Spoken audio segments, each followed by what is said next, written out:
আজকে সকাল থেকেই শরীরটা বেশ খারাপ লাগছিল, তাই আর সকালে উঠতে পারিনি মর্নিং ওয়াকের জন্য।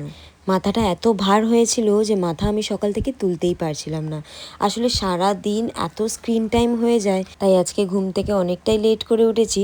ঘুম দিয়ে উঠে ফ্রেশ হয়ে 1 কাপ কফি করে নিয়ে একটু বই পড়তে বসেছিলাম। ব্রেকফাস্টে জাস্ট আমি আজকে একটু জলমুড়ি খেয়েছিলাম, আর সেটা শর্ট নিতে ভুলেই গেছিলাম। ওই ঘরের জানলায় দেখি বাবা সকালবেলায় আজকে গাছ থেকে মোচা পেরে কিছু থোর কেটে রেখে গেছে। দেন একটা পিয়ার প্রোডাক্টের কিছু ফটোশ্যুট করতে বসেছিলাম, আর আমি ঠিক এইভাবেই আমার প্রোডাক্ট শ্যুটগুলো করি।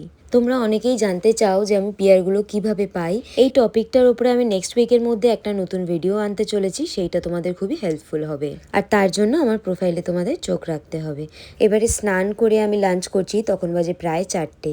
বন্ধু আসার কথা ছিল 4:30, ও চলে এলো। আমরা দুজনে রেডি হয়ে বেরিয়ে পড়লাম পাটুলিতে একটা শ্যুট করতে যাব। জানো তো, আমার না একটা খারাপ অভ্যেস না ভালো অভ্যেস বলবো জানি না, রাস্তায় কোথাও কাঠঠোকর পড়ে থাকতে দেখলে তুলে একদম সোজা কানে গুঁজে দিই। আর আমি জানি এই অভ্যেসটা শুধু আমার নেই, আমার মতো তোমাদের অনেকের আছে।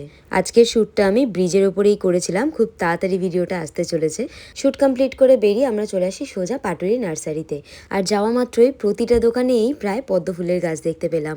জানি না এখন সিজন কিনা, হয়তো সিজন, তাই প্রতিটা দোকানেই দেখলাম। মাটি কিনে নিয়ে চলে এলাম সোজা বাড়িতে এসে একদম ফ্রেশ হয়ে আজকে দুজনে একসাথে আছি। আজকে এবার আমরা মোমো বানাবো। আগের দিনই বলেছিলাম চিকেন এনে রাখা ছিল, কিন্তু মোমো বানানোর আর সময় পাইনি। আজকে যেহেতু দুজনে একসাথে আছি, আর জ্যোতি যেহেতু বাড়িতে আগে অনেকবারই মোমো বানিয়েছে, তাই ওর এক্সপিরিয়েন্স আছে, আর আমি এই প্রথমবার। ডিটেল রেসিপিটা তোমাদের সাথে কিছুদিন পরে শেয়ার করব, আজকে শুধু একটু বিটিএসটা দেখে নাও। প্রথমে আমি একটা মোমো বানিয়েছিলাম, বাট সেটা হয়ে গেছিল পুলি পিঠে, তাই জ্যোতি বলল দে আমি বানাই আর তুই বেল। একটু লক্ষ্য করলে আমার পিঠেটাও তোমরা দেখতে পাবে। দেন মোমোটা ভাপে দিয়ে, আর এই হচ্ছে আমাদের ফাইনাল মোমো রেডি। আমি যখন ফ্রেশ হচ্ছিলাম ও চাটনিটা বানিয়ে নিয়েছিল অলরেডি, তাই এবার বসে পড়লাম আমরা মোমো খেতে।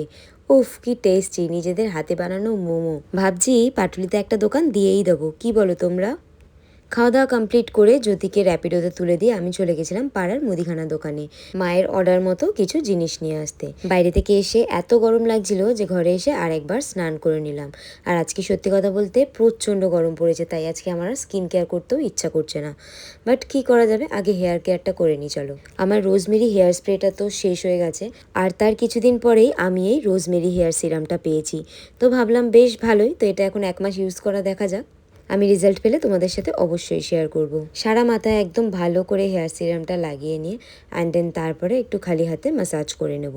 আর এই হেয়ার সিরামটা জানো তো, ইউজ করার পর পরের দিন আবার ওয়াশও করতে হয় না। লাস্টে একটু স্কাল্প ম্যাসাজারটা দিয়েও ম্যাসাজ করে নিচ্ছিলাম। তো চলো আজ এইটুকুই, দেখা হচ্ছে তোমাদের সাথে আবার নেক্সট মিনি ব্লগে। বাই।